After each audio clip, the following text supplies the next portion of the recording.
আলাদা পুরো মেমোরি। পরে যখন এতগুলো প্রসেসর এক্সট্রা মাল্টিপ্রসেসর ঢুকলো তখন তার মেমোরি হয়ে গেল 12K আর ইনপুট আউটপুট হয়ে গেল 1024। এটা কিন্তু এবার গ্রোথ শুরু হচ্ছে। মেন গ্রোথ হলো 1977 তো চলে এলো মাইক্রোপ্রসেসর বেস পিএলসি। হাজার কত মানে শুধু হাজার বলছেন মানে জিবি না 1024টা input output point 1K memory.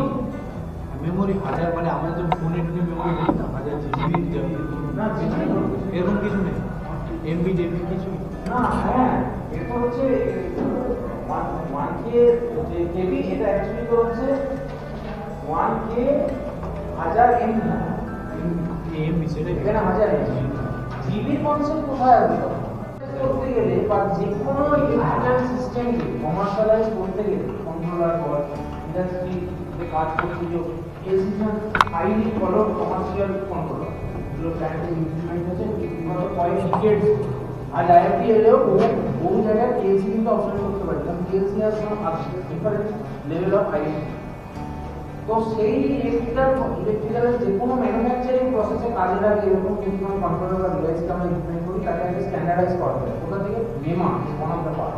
নেমা মানে ন্যাশনাল ইলেকট্রিক্যাল ম্যানুফ্যাকচারার্স অ্যাসোসিয়েশন। নেমা থেকে ওকে স্ট্যান্ডার্ডাইজ করে আনতে হবে, দেন ওটা কমার্শিয়ালাইজে যাবে।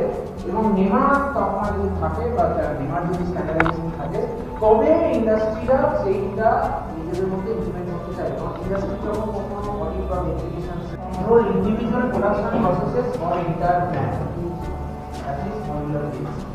S700 এখন আমি যখন লাস্ট পিএলসি তে কাজ করেছি S700 ছিল লাস্ট। এবং পিএলসি এবার কাজ করছে প্রসেসরে পাওয়ার সাপ্লাই, তার সাথে একটা প্রোগ্রামিং ডিভাইস থাকবে, সাথে থাকবে ইনপুট মডিউলের সাথে এখানে থাকবে সেন্সর থেকে পুশ বাটন থাকতে পারে, কন্ট্যাক্ট থাকতে পারে, রিলিজ সুইচ থাকতে পারে, আর এই পাশে থাকবে আমার আউটপুট কি থাকবে সলিনয়েড, কন্ট্যাক্টর, অ্যালার্ম। এবার সলিনয়েড বলতে এখানে কি চলে এলো, সলিনয়েড ভালো থাকতে পারে, সলিনয়েড মানে মোটরও থাকবে, মোটরও কন্ট্যাক্টর কেন কন্ট্যাক্টরসের আবিষ্কার হচ্ছে একটা অদ্ভুত আবিষ্কার। কন্ট্যাক্টর আজকে এসছে বলে আমি এই লেভেলে উঠতে পেরেছি। মানে কন্ট্যাক্টর যদি না আসতো তাহলে আজকে এই ইন্ডাস্ট্রি 5.0 নেক্সট ইম্পসিবল। আজকে ইন্ডাস্ট্রি থাকতো শিল্প চলে চলে। তার একটাই কারণ কি? কারণ আজ এই কন্ট্রাক্টর এসছে বলেই ল্যাচিং এর গল্পটা আসছে। What is latching, what is switching, সেটা আমরা প্ল্যানারের সঙ্গে বুঝতে পারবো। Major components of PLC, major components of PLC simple আমরা জানি একটা ইনপুট আউটপুট মডিউলার, যেখানে আমাদের ভেরিয়াস পাওয়ারস ইনপুটে করে সেন্সর কানেকশন হবে আর আউটপুটে লোড কানেকশন হবে। সেই লোডটা মাইন্ড হচ্ছে মোটর হতে পারে বা কোনো অ্যালার্ম সার্কিট হতে পারে, এনি আদার কেস তাহলে কাজ করে যাবে। এইভাবে সার্কিটটা এইভাবে ডিজাইন করা হবে। বাট দ্য টোটাল যে জিনিসটাকে টোটাল আমরা বলি হচ্ছে অপটো আইসোলেটর। কারণ কি? Optical isolator. আইসোলেটর মানে যে ভেঙে দেয় আলাদা করে। ইলেকট্রিক্যাল আইসোলেটর করেছে, আইসোলেটর ল্যাবে থাকে দেখবি আলাদা করে আইসোলেটর দিলে তবে হচ্ছে কানেকশন হয়। আইসোলেটর নাম থাকে তুই যতই ল্যাবের তুলে দে, মেন তুলে দে, তোর কাজ হয়, মানে সুইচ জ্বলবে। তাহলে আইসোলেটর কি করে? লাইনের সাথে হচ্ছে মেন লোড পয়েন্টটাকে হচ্ছে আলাদা করে রাখে, ওটাকে নরমালি ক্লোজ করলে তখন হচ্ছে কানেকশন পাবো। তাহলে এখানেও কি হবে? যদি আমার এখানে ইনপুট ডিভাইস থাকে আর ওখানে প্রসেসর থাকে, আমার এই অপটো আইসোলেটরটা যদি না দিই, পিএলসি কোথায় ইউজ হচ্ছে? প্ল্যান্টে সেন্সর আছে, প্ল্যান্টের সেন্সর যে ডেটা পাঠাবে সেটা কোনো গ্যারান্টি নেই যে সেটা সিপিইউ সবসময় সহ্য করতে পারবে, প্রসেসর অনেক সময় নাও করতে পারে, ফুটে যেতে পারে। যে সাডেন স্পাইকটা, ওই স্পাইকটা ডাইরেক্ট না দিয়ে আমি একটা মাঝখানে অপটো আইসোলেটর দিয়ে দিলাম। কারণ অপটো আইসোলেটর ওয়্যার রাখতাম সিস্টেম, ওয়্যার কন্ডাকশন অনেক বেটার, ওয়্যার লাগানো থাকলে ঝট করে নিয়ে নেবে। কিন্তু অপটো আইসোলেটর হচ্ছে অপটো আইসোলেটরের জন্য কিন্তু ওখানে যে ট্রানজিশন টাইমটা, ওই টাইমটা ইন্টারঅ্যাক্ট করবে এবং ডাইরেক্ট ইন্টারঅ্যাক্ট প্রসেসরে যাবে, তাহলে প্রসেসর সেফ ইনপুট রান।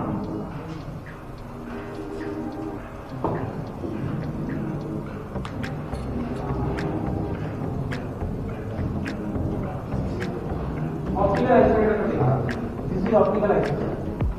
এইটা হচ্ছে পিএলসি পিছনটা পাবে, পিএলসি যে ডিভাইসটা পাবে তার পিছনটা এরকম দেখে, তার সেখানে কানেকশন যেমন হয় অপটিক্যাল আইসোলেটর সেটা কানেকশন। এটা পিসি ইন্টারনাল সিস্টেম, এটা অপটিক্যাল আইসোলেটর দেখছি টাকা হয়েছে, দেখছি এলইডি জ্বলছে, লাইট জ্বলছে দেখাচ্ছে, তার ট্রানজিস্টর বেস অপটিক্যাল ট্রানজিস্টার গুলো বলে ফটো ট্রানজিস্টার দিয়ে সুইচ করে দিয়ে এটা ইঞ্জিন ফটো ট্রানজিস্টার দিয়ে এটা ইঞ্জিনের দিয়ে আমাদের অপটিক্যাল ঠিক আছে অ্যাকচুয়ালি স্যার এতগুলো স্যার বেসমেন্ট এগুলো সব কানেকশনটা ক্লোজ করতে হবে তারটা নিজের জন্য কানেক্ট করা হ্যাঁ না এগুলো সব হচ্ছে ইয়ে মতো থাকে স্কুলের মতো ছবি মাঝখানে গোল্ডে টাইপ সিঙ্কিং এন্ড সোর্সিং এই কথাটা কিন্তু খুব বড় জিনিস এই কথাটা তো কাজে লাগে হচ্ছে যখন প্রক্সিমিটি সেন্সর পেয়েছি এখানে প্রক্সিমিটি সেন্সর দিয়ে এখানে আমরা পড়াবো না কারণ প্রক্সিমিটি সেন্সর এদিকে আমি বের করি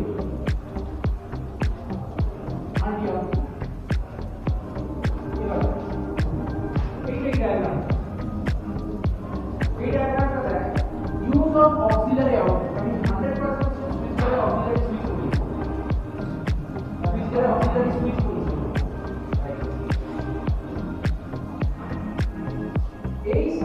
এই যে data this is not a circuit this is a multi input RAM based data diagram multi input RAM based data diagram এখানে কি এই data diagramটা এবারে আমি কি করা আছে টাইমার এখানে যেটা আমরা নিয়েছি সেটা সিলেকশন করেছি কোনখান থেকে আরে নিচে টাইমার সিলেকশন আছে আমাদের এখানে এই হচ্ছে টাইমার এই টাইমারে যদি আমরা কয়েল দেব এই টাইমার প্রিমিয়াসে কয়েল এখানে বসাবো আর এই টাইমারে যদি আমি এখানে নিয়ে দিতে চাই মানে কন্টাক্ট তাহলে এখানে নিয়ে আমি এইখানে যেখানে বসাবো সেখানে কন্টাক্ট নিয়ে নেব এটাকে রাইট ক্লিক করলে নরমাল ক্লোজ ছোট হাতে হয়ে যাবে এটা হচ্ছে টাইমার বসানো যায় এবার আমাদের এই টাইমারে ডবল ক্লিক করলে আমাদের বিভিন্ন এখানে জায়গা যেমন শুধু অফ দিলে অফ দিলে বন্ধ হওয়ার অফ দিলে ধর তোর বড় বাড়ি আছে বড় লন আছে লবি আছে এবার তোর মেন যে লাস্ট সুইচ বোর্ডটা ওই সুইচ বোর্ডটা সব আলো বন্ধ করে যখন বেরিয়ে যাবে বাড়ি থেকে মেন গেট করে সেই জায়গাটা মোটামুটি ধরে না মিনিট 1 মিনিট লাগবে অনেকটাই এই অফ করলে সব বন্ধ করবে সব যতই বল স্যার ফাইনালি ফোনে ফ্ল্যাশ লাইট আছে ফ্ল্যাশ লাইট আলাদা জিনিস একটা সিস্টেম আলাদা তো ব্যাপারই আলাদা তো তুই এবারে যাচ্ছিস আপনি একা থাকতে সবসময় জানা পরিবার লোকজন বাড়িতে যদি লেডিস লোকজন থাকে মা বউ এসব করে ধরে নিই তাহলে এখন মিস্ত্রি মানুষ তো একটু ফ্ল্যাশ লাইট জন্য বেশি কাটতেই হ্যাঁ বলে লাভ তো এবারে এই যে তোর যখন সুইচটা বন্ধ করে দিলাম সুইচ বন্ধ করে দেওয়ার পর তখন এগিয়ে যাচ্ছিস সুইচ বন্ধ হওয়ার সাথে সাথে সার্কিটে কিন্তু সাপ্লাইটা টাইমারের পয়েন্টে চলে গেছে টাইমার ওখান থেকে 1 মিনিট রিসেট করবে তারপর সার্কিট মানে যদি আমি একটা অফ দিলে করি সাপোজ ধর আমি এটা যদি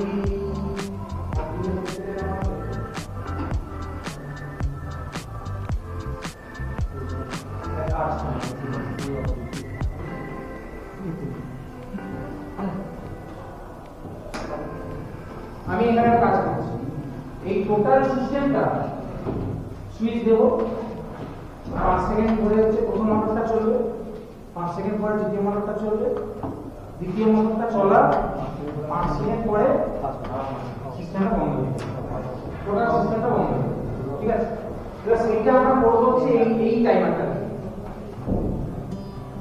কি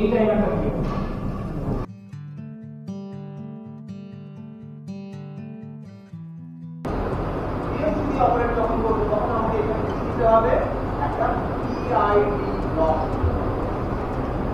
PID ব্লকের এর ভ্যালু I এর ভ্যালু D এর ভ্যালু প্রপোর্শনাল কে ইন্টিগ্রাল কে তিনটে জিনিস হয় তিনটে জিনিসকে আমি যখন ভ্যালু করাবো তখন আমার এখানে ফ্রিকোয়েন্সির সাথে সাথে সিঙ্ক্রোনাস ফ্রিকোয়েন্সি থাকে ঠিক আছে তো কয়েকটা ফার্দার एग्जांपल আমরা দেখতে পেলাম এবার তুমি বলতে পারো স্যার আমি লিমিটেড প্রোগ্রাম করব বলতে পারি লিমিটকে আটকাবো অ্যাক্সেস দিয়ে আলাদা আছে এরপর তুমি বলতে পারো স্যার তোমাদের most popular program traffic light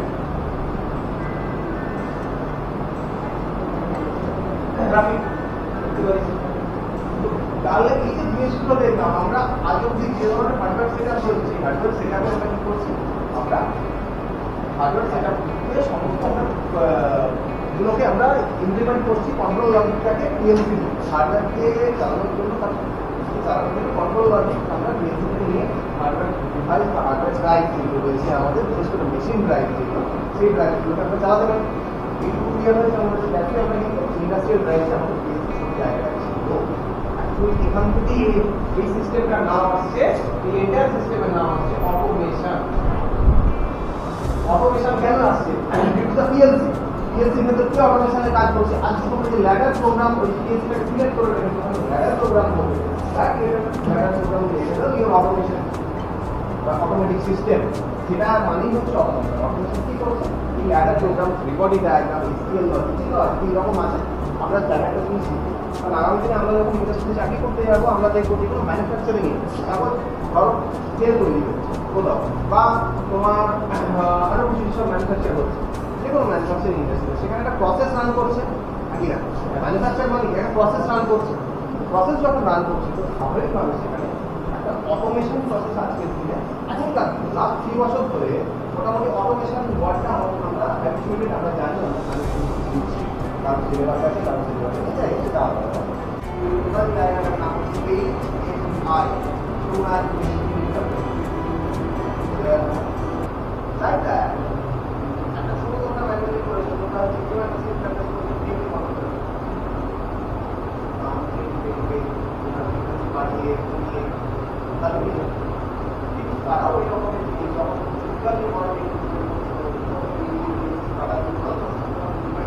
জায়গা বড় মিষ্টি দেওয়া হয়, সেইটা হচ্ছে তোমার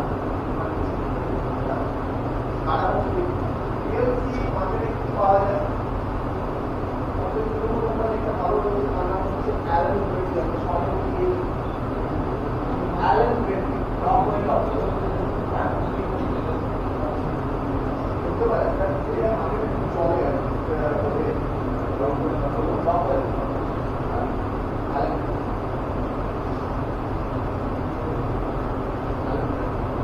আরেকটা নাম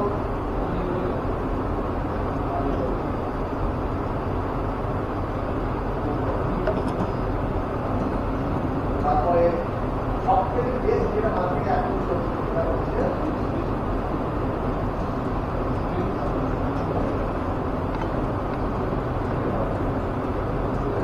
আরেকটা আছে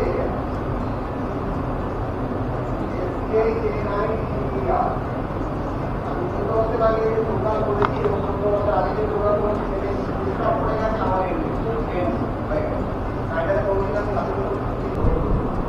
তো যে কোনো একটা তোরা সিলেক্ট কর, বুঝলি ভাই? যে কোনো একটা 6টার মধ্যে যে কোনো একটাকে সিলেক্ট কর, এটা তোদের চয়েস, কোনো সমস্যা নেই। এনি ওয়ান যে কোনো একটা সিলেক্ট কর, যে কোনো একটাকে সিলেক্ট কর। সিলেক্ট করে কি করবি, এবারে নিচের দিকে আয়, select the type of JDO module to the program. আমরা উপরে 24 ভোল্ট দিয়ে যে প্রোগ্রামটা রয়েছে ওটাকে ট্রাই করার চেষ্টা করি। 24 ভোল্ট ডিসি, ঠিক আছে? 24 ভোল্ট ডিসি দিয়ে যেটা রয়েছে, বা কত রয়েছে ডিসি দিয়ে যেটা আছে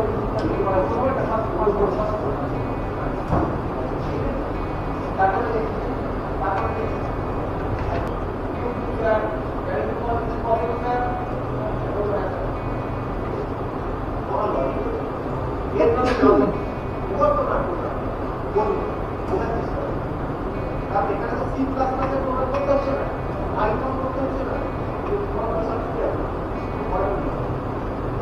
আপনি একদম ওর লজিক বুঝি, মেশিন কি করে ধরে বুঝি, ড্রাইভটাকে বুঝতে হবে, মেশিনের ড্রাইভ বোঝার জন্য কি লজিক লাগবে, সেইটুকু মাথা কিন্তু সব কাটাতে হবে, যেরকম ড্রেসটাকে তুমি করতে পারো, বুঝেছো?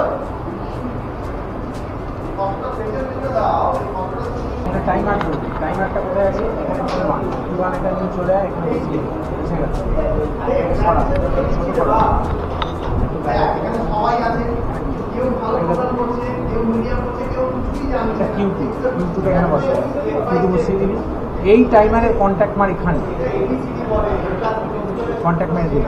এবার এই টাইমার তুই কত সেট করেছিস? এই টাইমার 5 সেকেন্ড। 5 সেকেন্ড তো বলেনি প্রথম টাইমারটা কত বলেছে? 10 সেকেন্ড।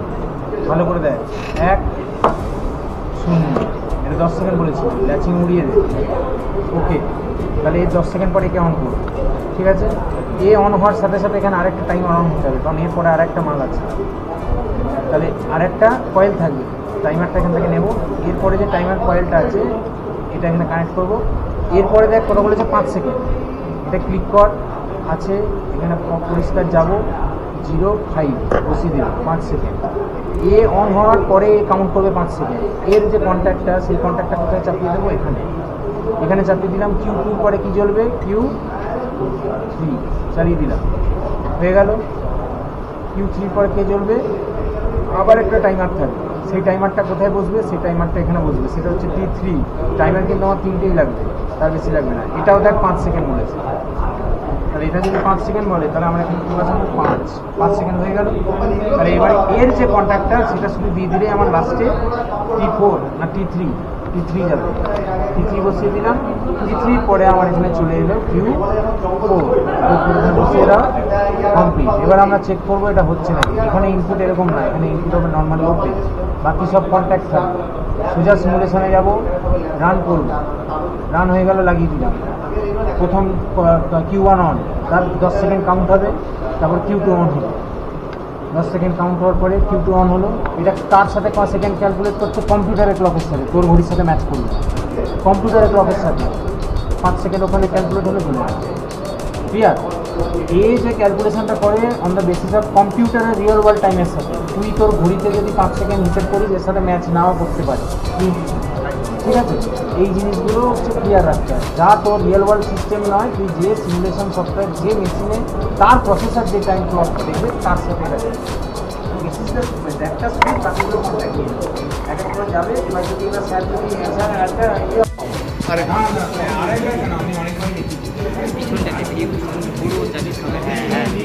অনেক আছে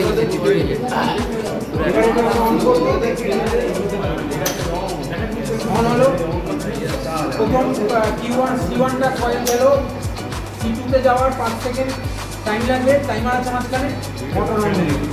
এটাকে আবার I2 আমাদের NC করা আছে, I2 NC অন হয়ে গেল। I1 আমাদের NO আছে বড় হাতে, I1 এর সাপ্লাই দিলে ল্যাচিং করা আছে Q1 দিয়ে, বাদ চলে গেল। সঙ্গে সঙ্গে টাইমার কাউন্ট শুরু করে দিয়েছে, 5 সেকেন্ড কমপ্লিট, মোটর সাপ্লাই চলে যাবে। ক্লিয়ার। এবার আমার যেহেতু এখানে I2 বোঝা আছে, তোদের প্রত্যেকে দেখিয়েছি, আমার এখানে I2 তে যে সাপ্লাই দেবো NC ছিল, কেটে গেল।